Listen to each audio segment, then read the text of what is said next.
I want to talk about an interesting lens. This is the Brightin Star 50mm F0.95 full-frame lens for the Sony E-mount. And I shot with a lot of 35mm F0.95 lenses as well. And it's because of my love for those lenses. I had such a good time shooting with them and creating images with them.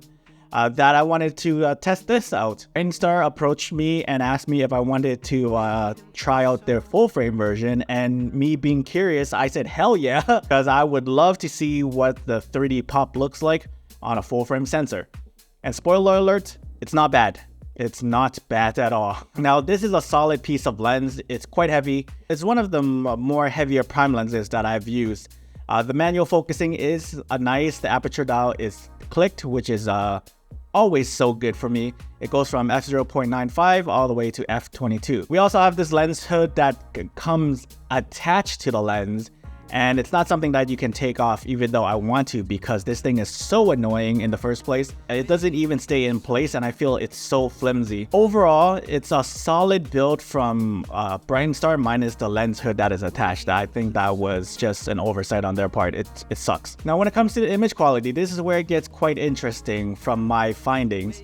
Shooting this wide open at f0.95 gives you a good center sharpness. However, it does lack contrast. You do get this dreamlike look in your images wide open, and the bokeh wide open, it sort of reminds me of the XF 35mm f1.4, where it just looks a little bit jittery and busy at times. There are times where the f0.95 looks real smooth, but shoot in like a background full of plants, trees, and flowers, then it looks sort of busy and jittery. Now, there is a heavy vignette at f0.95 also, and I do find that this lens performs better around f1.4 to f2.8 when it comes to cleaning up the contrast and the vignetting. There is, however, a lot of chromatic aberrations in high contrast scenarios, and given that this is f0.95 lens, I'm used to it. I've dealt with this on the APS-C side before, so this is nothing new to me, but there is a lot of them, so just be mindful of that. Now, I did try this lens in low light scenarios. I actually took it to this tiny little arcade here in the Algarve,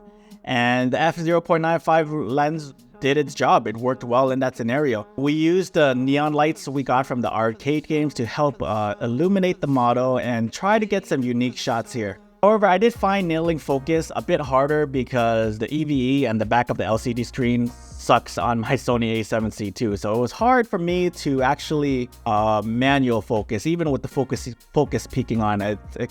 It was hard for me to tell. In the south of Portugal, there aren't many city lights here. Everything is dark. There aren't any big attractive lights you get from places like London and Toronto.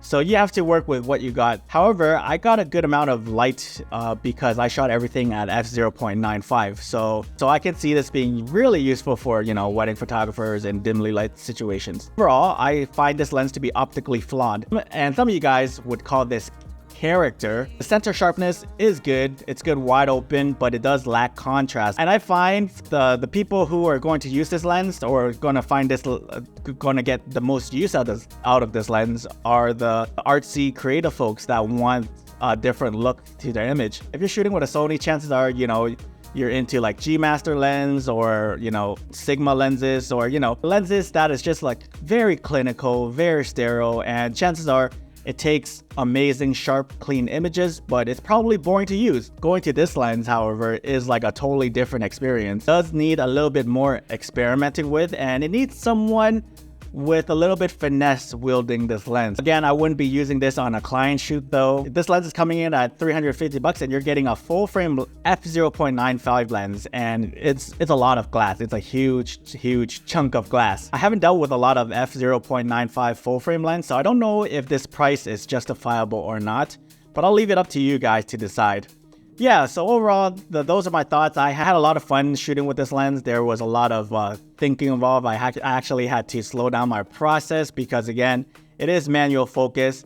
But I do like f0.95 lenses. I've shot and have a lot of experience with these types of lenses before. So the 3D pop on the full frame sensor is quite nice. It's better than the ones that are on the APS-C lens. So yeah. That's my thoughts. What are your thoughts on this lens? Do let me know, and if you're interested in this lens, I'll leave the links to it down in the description. If you found this video helpful, consider subscribing to the channel for more content like this, and thanks so much.